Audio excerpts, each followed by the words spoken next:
hopefully quick, on how to set the scale and set the origin. Two really important parts. So I'm going to go right to it. I put on my bookmarks, Vernier video analysis. If you didn't do that, go back to the classroom and click on it. Click on that. I wait patiently while it opens up. I don't look at my phone. I focus. Now, I'm going to import a video. Here it comes. I'm going to have a bunch of options from my downloads. And I have one of my daughter, Hannah, shooting a basketball. So I click on that.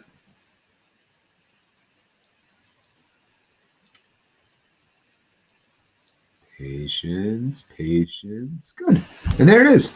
Now, a couple things about this video that I like. First of all, my daughter's really cute right there.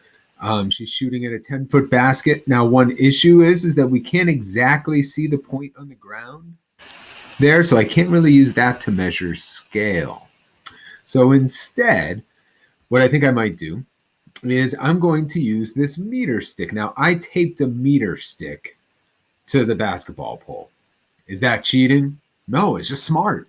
But I know that you don't likely have a meter stick hanging around your house.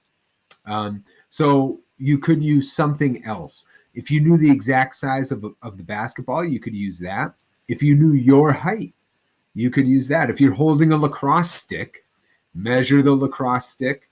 Even if you just measured it in inches, you can convert to meters and go from there. So to set the scale, I click on this button over here that says scale. Now, I'm going to take this. Actually, I'm going to move my origin question out of the way. And I'm going to drag this to each end of the meter stick. Whoop. Just kidding. And drag it so that it's right there. In order to get good numbers, this is probably the most important step. It takes 2 minutes at the beginning of the experiment, but it can make all the difference in the equations of the lines that you get. So I've got it as it's saying 313, and I'm going to say that it's exactly 1.00 meters. Check. I now have my scale set. Next, to set the origin. Well, maybe I can drag it wherever I want. I can even change it after I start messing with the video.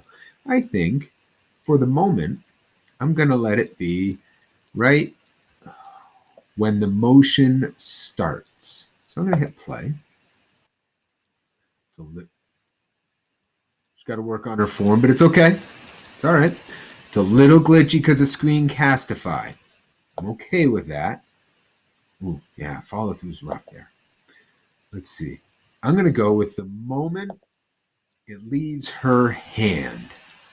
And I am going to let that be the origin, my 0, 0.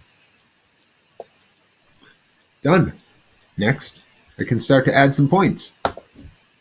But that is for another video. So now that we've set the scale and set the origin, we can start to analyze the motion. And in order to do that, I need to tell Vernier exactly where the points are that matter.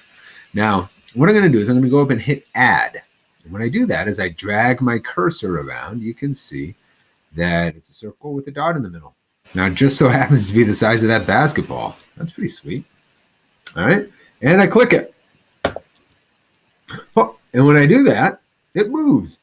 I now have a data point, and it advanced it one screenshot or one frame. Now, I believe your camera was filming in 30 frames per second, so it knows what the time is. So I move my cursor around, I get it on there, I click, and it plots the point. Now, this is tedious. You know what else is tedious?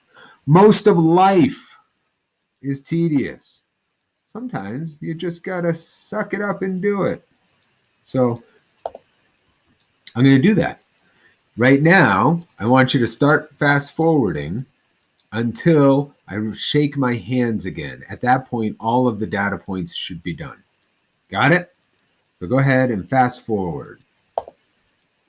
Right now, you're fast forwarding. I'm just going to click on these dots. They don't have to be perfect. They don't. Because we have so many data points, any small error at any one moment in time will start to get washed out in the data. That's the point of having all this data. And yeah, this is tedious.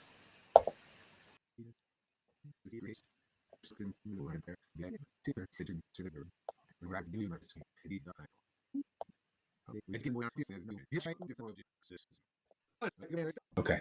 Now, hey, we just got a lot of stuff done. That's awesome.